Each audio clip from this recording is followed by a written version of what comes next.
Hello, everyone, and welcome. Today, our discussion is with Susan Ingham.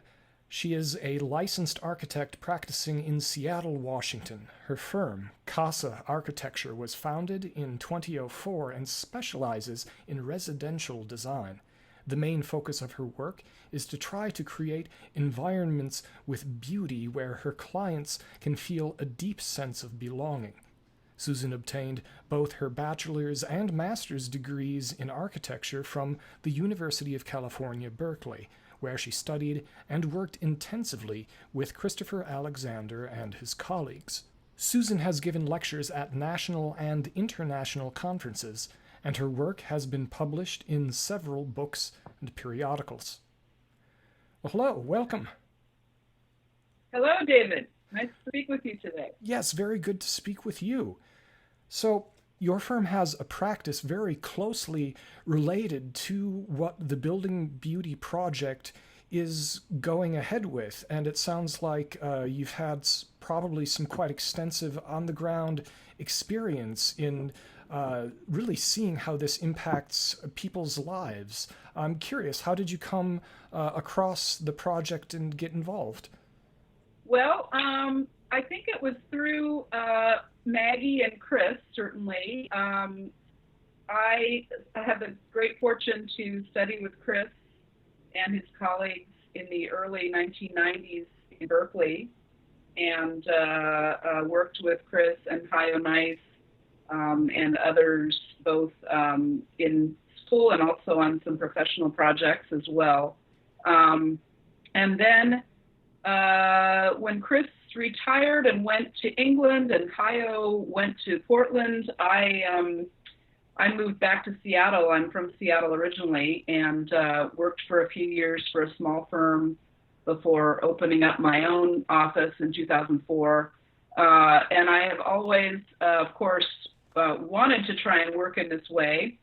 So I do what I can, and I work mostly with residential clients and try to improve their living situation as best I can. Sometimes it's with an existing house, sometimes it's with a new house, but always trying to make the place where they live work better for them, and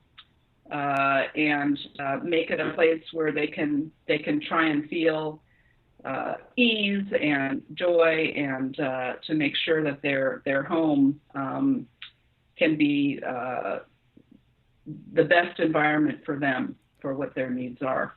And it's been very fulfilling, because my work is residential. Sometimes the projects can be very small, but even a small project can really make a big difference for somebody. I can imagine. And especially what fascinates me right off the bat is that not only are you dealing in a residential milieu with some place where you're directly interacting with an end user, with a client, rather than through a developer or some type of third party, so you can get closer to shared goals. But it sounds very interesting to me that you're dealing less with a type of commoditized product which is exchanged, and it sounds like you really provide a solution. That the goal, of course, there's going to be built objects that result, but the real goal is this sense of deep belonging that you were speaking of. That it goes beyond just the artifact of the physical. Yes, I think that's true. I'll give you a little bit of an extreme example of a project I did. Finished it a few years ago, and it was for a woman. She was in her late 50s, and she had just been diagnosed with ALS. And she had a house that was in the city of Seattle, and it's a view of Lake Washington and the Cascade Mountains, and she had some beautiful gardens. And her wish for the few years that she probably had left to live, which was true, was to be able to stay in her house and enjoy that view and enjoy those gardens. So my job was to make that happen, and we put in an elevator, and we put in a bathroom that accommodate a wheelchair, and put in some nice materials in there so that she would feel comfortable, so it wouldn't feel too institutional.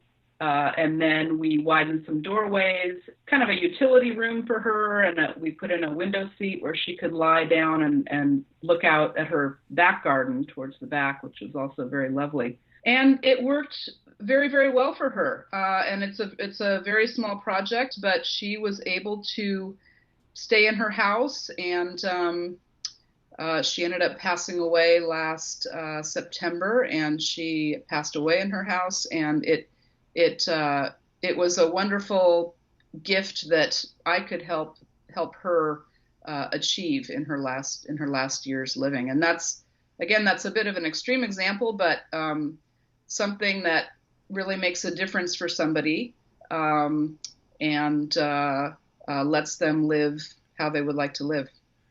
Yeah, what I really admire about your process and approach there, which I think is characteristic in that case, is that the focus is on the relationship between space, person, and quality of life.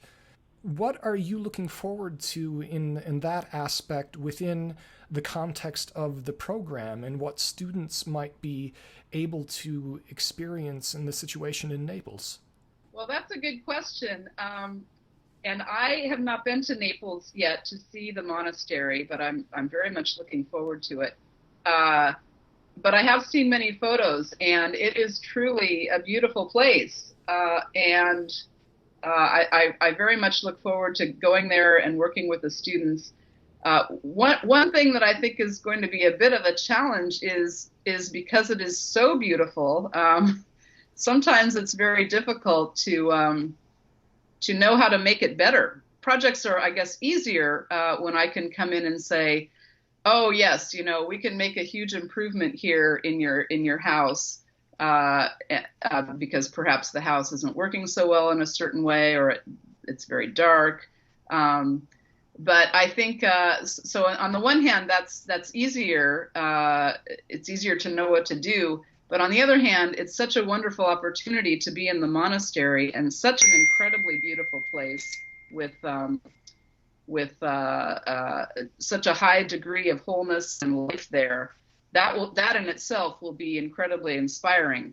The challenge will be how can we make it better? What can we do? What are some things that the students can do to improve it? And I think that's going to be difficult because it's so beautiful. But on the other hand, it's going to be incredibly inspiring. This brings to mind, actually, there were two sayings over the temple at Delphi that when you went to see the oracle, the most famous of which was "Know thyself." And then people don't talk as often about the second phrase, which is that beauty is difficult. This is a fantastic point that you bring up, that it's a wonderful opportunity, I think, for the students to be in a place where the high degree of beauty sets such a high bar that I think they have a great opportunity to learn, that it will be challenging in that sense. And I know that you've worked closely with Christopher Alexander, and with his methodology, and that's part of what the students will be studying. And I know with my familiarity of it that certainly provides a framework, a guidepost. From having on the ground experience with that, and also in your own practice, do you foresee that could be an interesting toolkit? Oh, sure, yes. In my work, I certainly use the 15 properties a lot. I also do a lot of work with patterns. I will often do a pattern language, or what I term a project language, for clients, kind of getting at these deeper needs that they have. That's one way at the beginning of the project to really get into what their deeper needs are, rather than, I need 3 bedrooms and a kitchen and a living room. I work pretty extensively with patterns, and I've actually done some research on patterns of this area in the Northwest. There's specific things that come up in projects that I've noticed that are more specific to this area. But I will also draw on a pattern language, the book. and also come up with a lot of specific patterns for each project. So that's usually the starting point for me, and then using that as a way to start to think about what I would do to change or make a place better. And then, of course, using the 15 properties to help with the geometry and to help lay things out. The other thing that I try and do is it's a little bit simpler, which is think about what is the one or two things that I can maybe do to make this place much better.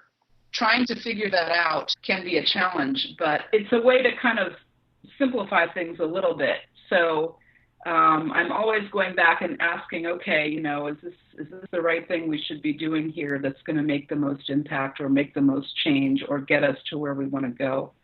So I look forward to, working with the students in that way too, and really working with patterns, working with the 15 properties, and working with structure-preserving transformations. That's another tool that I use frequently. But just also always being aware of, what's the next step that we can do that's going to make a big difference. Well, I think that's something that's tremendous to add, especially because when the students taking these various skill sets that you mentioned. For listeners, some of our listeners may be very familiar with this material, but for those listeners not familiar, Christopher Alexander and his extensive publications, there's a pattern language, which is very well known, which involves good rules of thumb and provides an excellent way of interacting with clients.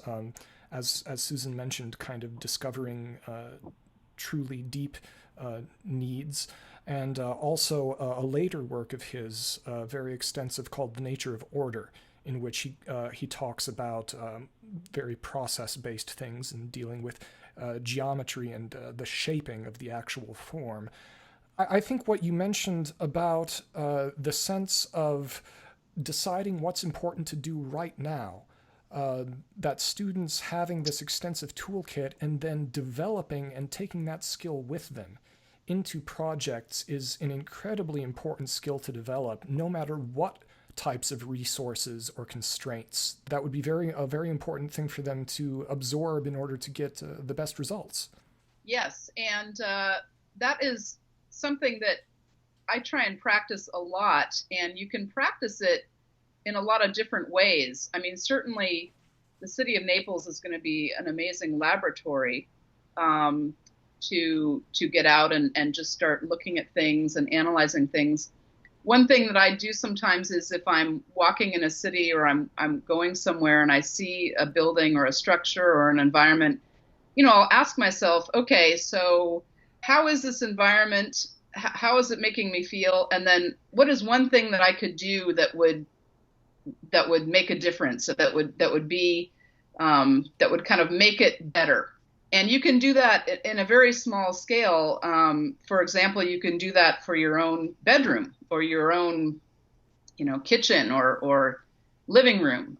So you can do it at all sorts of different scales. But I think that's certainly a question that I am constantly asking myself in my work as I work with clients, but even as I move around in the world, is just always thinking about that. How can this become more alive? How can this become more whole? What's not feeling right in a certain place?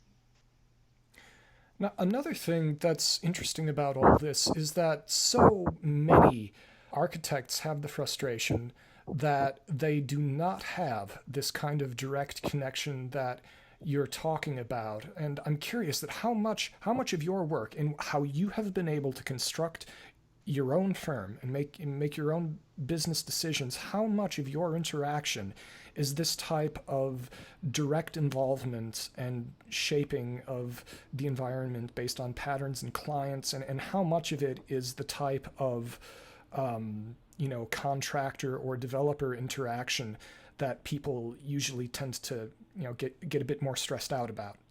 Well, that's a very difficult challenge. I would say for me, it's very easy to do this kind of work certainly at the beginning of the project, so that we have a clear vision of what we're going for. It is more difficult to do that on the back end as the construction is moving along. I have contractors that I like to work with. I'm not a contractor myself, but I do have some contractors that I like to work with, and I do like to do mock-ups and tests and things along the way as much as I can. There still is some limitation, at least in this country, of the contractor mentality and the efficiency of the construction process as it is now versus what I would like to do, which is doing a little bit more integration, or as much as I can, in terms of integrating design and construction. And every project is different, so I can do some more in other projects and some than others, but it's still a challenge. So I do what I can. Sometimes it works well, sometimes it doesn't work quite as well, but for the most part, I think it can work. It just it takes making relationships with certain contractors and, telling them, hey, we want to test the window size of this before the window order goes in.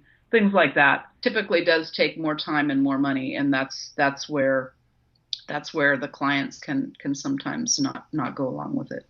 Compared to what a lot of people get frustrated with, you'll find a lot of people going through architectural school having these great ideas. They really want to do something unique, and then they come right up against working with a bunch of PMs who are saying on time, under budget, and you can get easily lost in that and stressed out to the point where you just go along with it. But it really sounds like your process has, despite resistance that you might come up against, it sounds like it's gotten quite far, relatively speaking. Well, I think it's also knowing where you can insert these tests and mock-ups and where you can't. I think there are some places where it's easier to do that, and there are other places where it's not. So I think knowing when you can do those sorts of experiments is good to know, and then you take advantage of that and you do as much as you can. And then the other parts of the project that maybe are not so adaptable, those you try and manage as best you can without doing that. But I think it's good to look at a project as a whole and identify those places where you really do want to test things and make experiments and make sure that the proportions are right and make sure that the quality of light coming into a space is what you want. And it seems to me that these very advantageous points of flexibility to where you're going to get a real in-person verification of what it actually feels like, because you can really trick yourself and fool yourself that working with SketchUp or 3D Max on a 3D model is going to get you the way that it actually works, but it never does, of course. Just like drawings never gave you the full picture.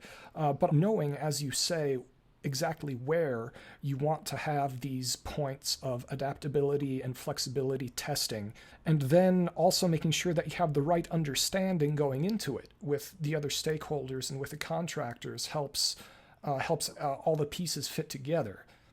Yes, I think that's true, but I think the nice thing about these tests and these experiments, once you do them and the contractor's there and the client is there and the architect is there, it's surprising the amount of consensus that you get by doing those things. If there was something that was unclear, once you mock something up, it definitely becomes much more clear, and people do tend to agree. At least that's been my experience. That's fantastic. So it's a powerful tool, and people then can see it, and they experience it themselves, and they see it in action, and so then they really understand it. Oh, I never realized it was that this counter was going to be set at this height, and knowing how that was going to feel. And there is a lot of simulation that goes on now, and that certainly has a role, I would say, but there's really nothing, as far as I know,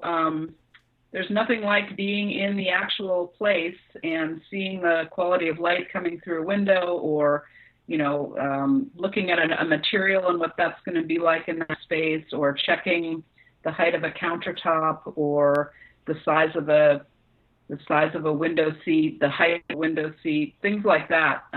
You just can't simulate. Right. Well, and it's very encouraging that it sounds like when you do all of those things, when you're doing those things together, that everyone tends to get on the same page, not only with the form and shape decisions, but do you find that they also tend to develop an appreciation for the process as a whole? Oh, I think so. And the other thing I will add about contractors is, a lot of times some of the contractors will come up with some good ideas as well. They may come up with a much better way to build something than I had thought of. And so a lot of this interaction that happens through construction, first of all, it's a very exciting time, but also it's very dynamic and things are changing all the time. But I would say, having a great team is really important, and the contractor can certainly add quite a lot to those meetings. They often have very good ideas that I would not have thought of, and so I really appreciate the kind of team aspect of that too. And for the most part, I think it can work well. It sounds like all sides would appreciate from that mutual kind of input. Another thing I'd be curious about is Christopher Alexander's most recent book, written with Maggie Moore Alexander, who's being involved with the school, of course. Is called Battle. There are some arguments that this type of process can potentially, due to more direct interaction, end up saving money if things don't bounce back and forth so much. And the discussion was specifically centered on the Asian campus in Japan. So I guess this is a two-part question. If you've noticed those types of logistical benefits as well, if you feel that there's always kind of a cost compromise, or if there's that other side of it too, if that's possible. And secondly, your thoughts on the Asian campus project, or if you had been familiar with the book Battle. Yes, I certainly am familiar with the book Battle and the Asian Project. I had the good fortune to visit Asian a number of years ago, and I worked closely with Hayo Nice, who was kind of the chief architect on the ground for CES at that time. And that's a very special place, incredible place, beautiful place, and there were a lot of things going on with that project. As far as that question pertains to my own work, yes, I think it certainly, those kinds of situations can be cost saving. And again, I go back to the knowledge of the contractor, because they can often think of less expensive ways to put something together than what I had maybe imagined or drew up for the permit set. So those meetings can be good for cost. I think that the trade-off is those times that we're deciding things can slow things down from a scheduling standpoint, and that's where the extra cost tends to come in. But again, if those different points can be identified and targeted and then worked within the schedule, I think it can potentially work well. I will also say, though, that the Asian project was a very huge project. The work that I do is much smaller in scale, and it is much easier to make these changes and do things a little more loosely for smaller projects. And for the bigger projects such as Asian, it's much more difficult. One thing that I've been thinking about for a good while is that there's been a pretty decisive shift between architecture as a profession moving away from the sense of being in auteur, where you have a vision, you create something, and you toss it out into the world, and more towards going to something like facilitation and collaboration. I could certainly take up most of your afternoon going into the vicissitudes of this, but one thing to wrap up on, I think, within this kind of shifted and expanded sense that really creates new opportunities for architects in the 21st century here.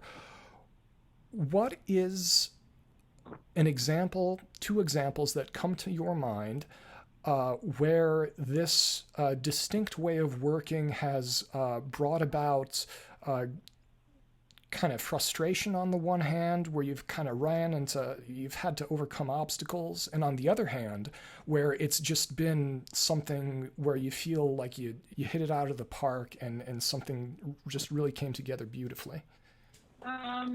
Yeah, I think I can answer that. So I did design a house with a couple a number of years ago, and it was over on the other side of the Cascade Mountains, so it was about a 3-hour drive from Seattle. And the clients were familiar with the pattern language, and we did a whole pattern language and project language. We worked on the house. We staked it out on the site. We did a lot of really great work with that. The problem, or the not so good part about the project was they hired a contractor over there. I didn't have any connections over there, and they hired a contractor to build the house. And he did not kind of understand the approach at all, and it did not turn out well in terms of the construction. Basically, he did the construction how he wanted to do it, and there was very little communication with the architect. He was communicating with the owners quite a bit, but that project did not finish out quite as well as I had hoped, because I wasn't able to get over there as much. The distance was a problem, and it was also quite a busy time for me as well. So that was a project that I think could have been better, and wasn't, because the construction phase didn't go so well. What kind of changes ended up being made? A lot of it were just small changes, some material changes that happened, some window sizes that happened. Some things ended up not kind of lining up the way they were supposed to. It wasn't built the way that I think certainly that I had hoped and intended on a number of ways. That when it was all added up, you know, it's a fine house, but I think it could have gone to that next level if I'd had a better relationship with the contractor. Sure. As far as one that worked particularly well, there certainly have been several. Yeah, there was one that remodeled for a family who had 2 boys, and they I think she was from Vietnam and he's from his family is Japanese, and so they he's from here, but his wife has her parents would come over. Actually, I think they live in Utah now, but they would come and spend extended times with them. They wanted a play space for their boys, and a guest area, and a place for the husband to be able to work. He was a ceramic artist, and then also a full-time dad. And so we quickly redid their entire basement and opened it up to the light in the back, and really made it very, very useful for them, with lots of built-ins and places for the kids to put their toys. There's some display spaces for the husband to display some of his pottery. And then there's this very nice kind of guest suite with bathroom and guest room, so that her parents could come and have their own kind of floor while they were there for a month or so, and the rest of the family would be upstairs. So, you know, doing something like that, again, is very satisfying, and the contractor I worked with was great. There were a lot of built-ins for that project, so we did a lot of kind of mock-ups for that, and the clients were really excited. And it turns out the project turned out very well, and they're all using it intensively, and that's again satisfying to know that that I made a big difference in how they live and how they wanted to live in their house. I'm really looking forward to coming to Naples and working with the students and really working again with some of these tools that they'll be learning, and trying to kind of impart what I've learned, and also I'm sure I will be learning a lot from them, and also the actual place, the monastery, will be incredible, as will the city of Naples. So it's a very big program, and I'm very honored to be a part of it. Oh, yeah, I'm absolutely certain that we're having some very valuable experiences, all of this, this wonderful interaction. Thank you very much, Dave. Well, thank you so much.